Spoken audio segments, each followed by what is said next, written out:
Perkenalkan, nama saya Siva Faikotunisa, NIM 25111011078.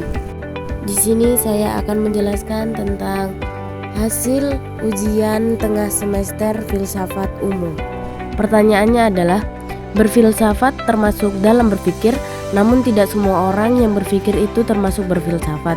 Dan bisa dipastikan bahwa semua orang yang berfilsafat itu pasti berpikir.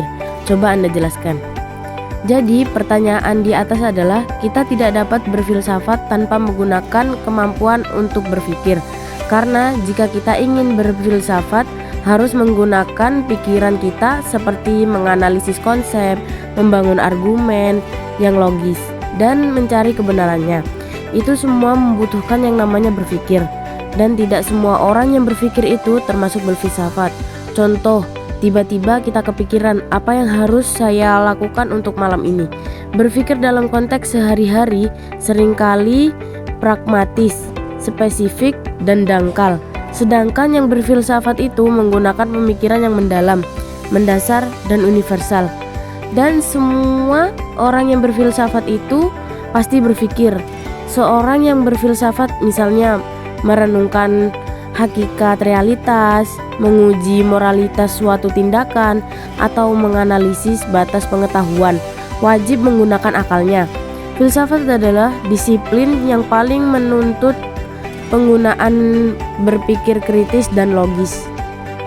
Nomor 2, jelaskan pengertian filsafat, objek filsafat, cabang-cabang filsafat, kedudukan ilmu, agama, dan filsafat. Filsafat dapat dipahami sebagai suatu usaha rasional dan mendalam untuk mencari kebenaran tentang kehidupan, pengetahuan, dan realitas. Ia berfungsi sebagai sarana bagi manusia untuk merenungkan pertanyaan-pertanyaan dasar yang tidak dapat dijawab secara sederhana oleh ilmu pengetahuan maupun keyakinan. Objek filsafat dapat dipahami sebagai segala sesuatu yang menjadi sasaran kajian filsafat. Secara umum, objek filsafat dibagi menjadi dua, yaitu objek material dan objek formal. Cabang-cabang filsafat ada 7. Yang pertama, metafisika. Yang kedua, epistemologi. Yang ketiga, logika. Yang keempat, etika. Yang kelima, estetika. Yang keenam, filsafat politik. Yang ketujuh, filsafat ilmu. Kedudukan ilmu. Kedudukan ilmu pengetahuan. Perkembangan dengan metode empiris dan eksperimen. Fokus pada hal-hal yang dapat diamati dan diuji. Kedudukan agama. Memberi pedoman moral dan spiritual melalui wahyu. Menuntut manusia agar hidup sesuai dengan kehendak ilahi. Kedudukan filsafat. Berfungsi sebagai jembatan yang menempatkan ilmu dan agama dalam dialog kritis. Dengan begitu, ilmu tidak hilang arah moral dan agama dapat dipahami secara rasional. Nomor 3, pada perkuliahan Anda telah pelajari sejarah filsafat. Coba Anda buat tabel deskripsikan sejarah filsafat disertai tokoh dan dengan identifikasi pemikirannya. A. Masa Yunani kuno.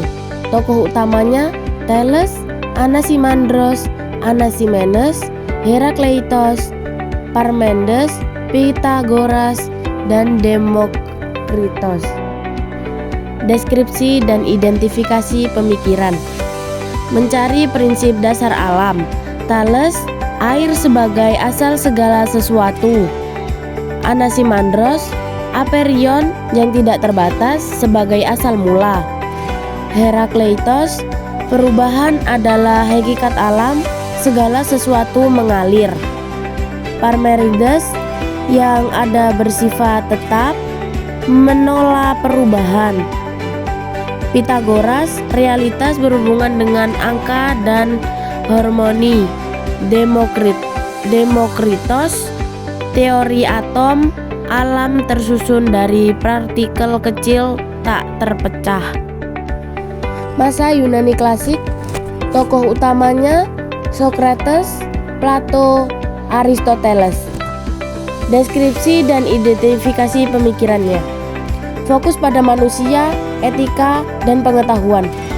Socrates, metode dialektika, Mengenal diri adalah dasar moralitas, kebenaran dicari melalui dialog. Plato, teori idea, dunia ide lebih nyata dari dunia fisik. Filsafat politik negara ideal.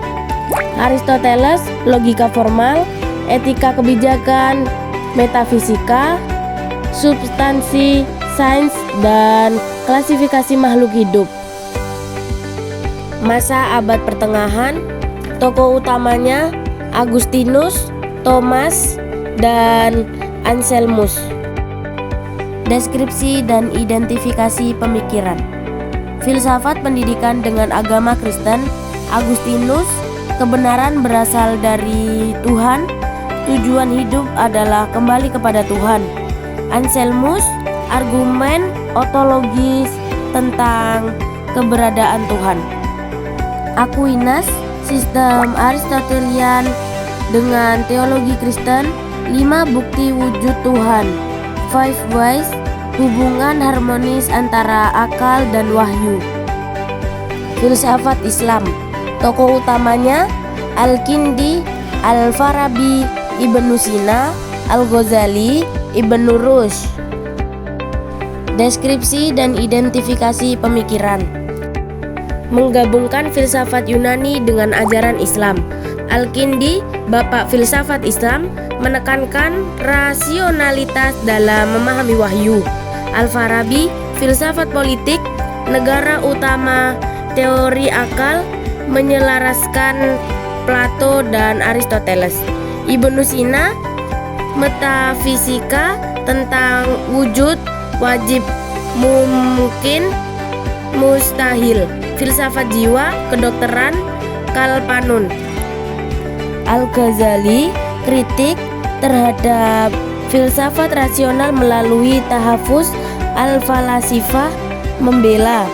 Ibnu Rushd, membela rasionalisme, komentar Aristoteles, hubungan agama filsafat selaras. Sekian yang dapat saya sampaikan. Apabila ada salah